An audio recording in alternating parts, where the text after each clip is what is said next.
What would you do if the woman who told you to repent on Sunday was the same woman stripping on Saturday night? This isn't fiction. Her two lives were a secret until one night, everything exploded.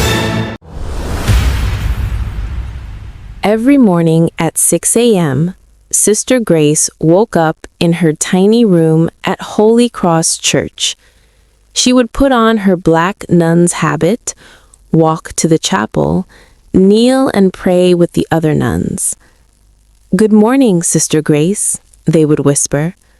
"Bless you, sisters," she would reply softly. She looked peaceful, holy, pure, but it was all a lie, because 12 hours earlier, Sister Grace wasn't Sister Grace at all. She was Ruby. The Patan Club was on the bad side of town. Loud music, flashing lights, the smell of alcohol and weed smoke everywhere. This was where Sister Grace became Ruby the stripper. In the dressing room, she would transform. Off came the modest nun's clothing, on went the makeup, dark red lips, smoky eyes, glitter on her skin. She would wear almost nothing, just sparkly underwear and high heels. When she looked in the mirror, Sister Grace disappeared. Ruby stared back at her. "Ruby, you're on stage in 2 minutes," the manager would shout, and she would walk out under the lights. The music would pound. Men would stare and cheer and throw money at her feet, and she would dance and smile like she enjoyed it. After dancing, she would drink. Vodka shots, whiskey, smoking weed, anything to numb the pain inside. She would smoke weed in the back alley, watching the smoke disappear into the dark sky. And then there were the private rooms. Rich men, powerful men, men who paid big money for her time as an escort. She would go with them to hotels, do whatever they paid for, then take the money and go home feeling empty and dirty. This had been her life for 2 years. 2 years of living in 2 different worlds, and nobody knew her secret. Nobody. Sister Grace grew up poor, very poor. Her mother was sick of cancer. Her siblings are hungry. Her father is dead. Her family was falling apart. When she was 19, she joined the church. She thought God would take care of everything, that faith would be enough. But the church only gave her a tiny amount of money each month. It wasn't enough for her mother's medicine. Her mother was getting worse. The doctor said she needed expensive treatment or she would die. Sister Grace prayed and prayed. "God, please help me. Show me what to do." But God didn't answer, at least not the way she wanted. One day, a woman outside the church gave her a card. "If you need real money, call this number." The card said, "Patan Club, dancers wanted." Sister Grace should have thrown it away, but 2 weeks later, when her sister called crying because of her mother's condition, Sister Grace made the call. That was 2 years ago. For 2 years, she told herself it was temporary, just until her mother got better, just until things were okay. But things never got okay, and the temporary life became permanent. Now, she was trapped, living 2 lives, being 2 people, and slowly dying inside. Living a double life is like drowning in slow motion. Every Sunday, Sister Grace would stand in church and talk about God's love, about purity, about living without sin. But inside, she felt like a fraud. How could she talk about God when she was stripping at night? How could she bless people's babies when her hands had done such sinful things? The guilt was eating her alive. Sister Maria, the older nun, started noticing something was wrong. "Sister Grace, you look so tired. Are you sleeping?" "I'm fine, Sister Maria, just praying a lot." But she wasn't fine. She was breaking apart.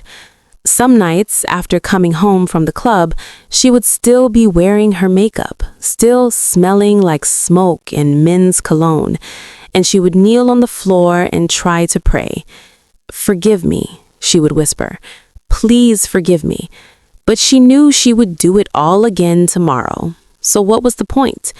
Then, 3 months ago, everything changed. A new man started coming to the church. His name was David. He was handsome, successful, but his eyes looked sad and lost. After the service one Sunday, he came up to Sister Grace. "Sister, can we talk? I need guidance." They sat in the church garden. David told her his story. He was a businessman, very rich, but he had lost his way. He was drinking too much, making bad choices. His life felt empty. "I came to church looking for answers," he said. "Can you help me?" Sister Grace gave him advice from the Bible. She talked about God's forgiveness and starting fresh. "Thank you, sister," David said. "You've given me hope."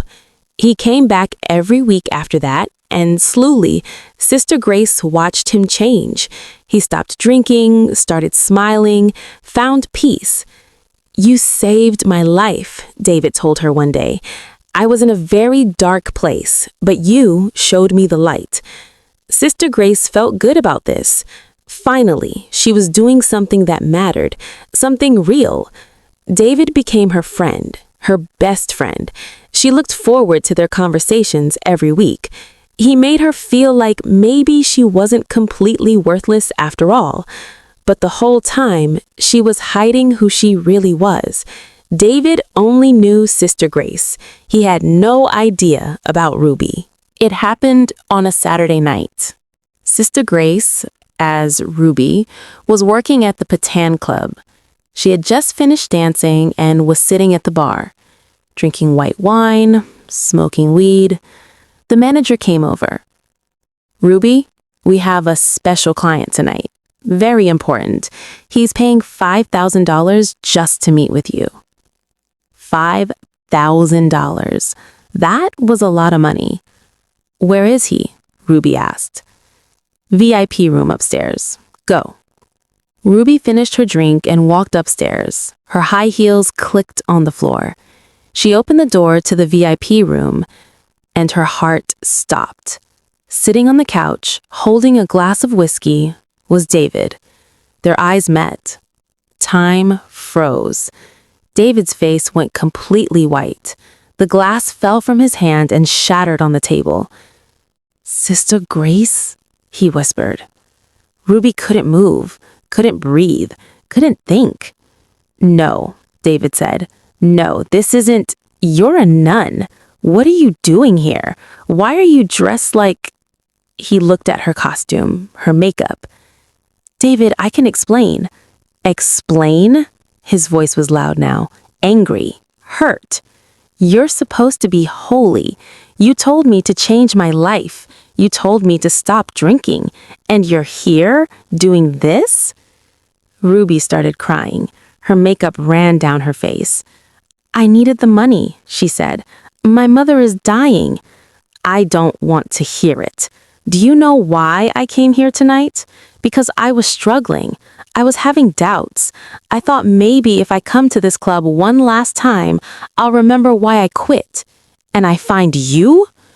Please, David, you're a liar." David's face was red. "Everything you told me was a lie. You made me believe in something. You made me think there was hope, and you were fake the whole time. That's not true. Tomorrow morning, everyone at Holy Cross Church is going to know what you really are." He stood up and walked toward the door. "David, please don't." But he was already gone. Ruby sobbed uncontrollably. Her two worlds had finally crashed together, and now everything was going to burn. Sister Grace didn't sleep that night. At 5 a.m., she made a decision. She went straight to Father Thomas, the head priest, and knocked on his door. "Father, I need to confess something. Everything." And she told him the whole truth. The club, the stripping, the drinking, the smoking, being an escort, the 2 years of lies. Father Thomas listened without speaking. When she finished, there was silence. "Are you going to kick me out?" Sister Grace asked. Father Thomas sighed. I should. What you've done is very serious, but I have one question. Do you want to stop? Yes. I've wanted to stop for so long, but I was trapped. Then this Sunday, you will confess to the entire church. Everyone. No more secrets. Sister Grace felt panic. Everyone? Everyone. If you truly want to change, you must face the truth. All of it. Sunday came. Sister Grace stood at the front of the church. Her hands were shaking. I have something to tell all of you, she began. For 2 years, I have been lying. At night, I worked as a stripper at a club. I drank alcohol. I smoked. I was an escort to rich men. I pretended to be holy while living in sin. Gasps filled the church. People looked shocked, angry, betrayed. Sister Grace saw David sitting in the back. His face was cold. I did it because my mother is sick and needed money, but that's not an excuse. I broke my vows. I lied to you all, and I'm sorry. Some people stood up and walked out. But then something unexpected happened. Sister Maria stood up. I stand with Sister Grace. We are all sinners. She just had the courage to admit it. Then another person stood. Then another. Even David, after a long moment, slowly stood up. Not everyone stood, but enough did. Enough to show Sister Grace that maybe, just maybe, there was hope. Sister Grace quit the Patan Club that same day. She stopped drinking, stopped smoking. It was hard, so hard. But the church helped her. They raised money for her mother. They gave her support. David came to talk to her a few weeks later. I was angry, he said. I felt betrayed.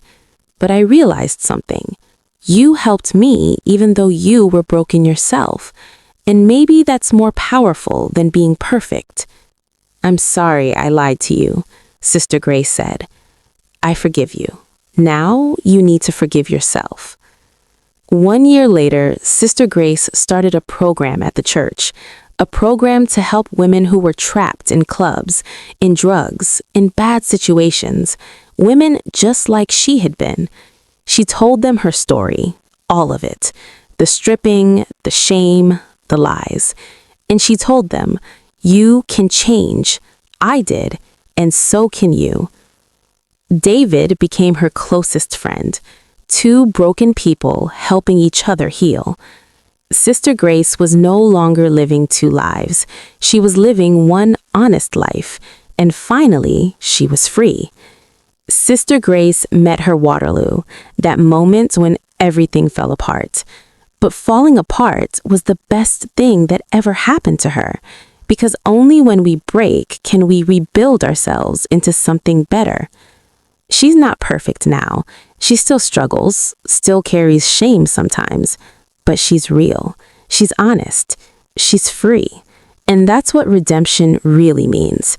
Not being perfect, but being brave enough to face the truth. If you're hiding something today, living a double life, carrying shame, feeling trapped, remember Sister Grace's story. The truth might hurt, but lies hurt more, and freedom is always worth the pain. Thank you for listening. Do you think people are more than the worst thing they've ever done? Tell me in the comments. Subscribe to Tales by Patan, like and share for stories that will keep you on the edge of your seat. If you thought Sister Grace's story was shocking, wait until you hear the next one. Click here to watch for more dark, true life stories.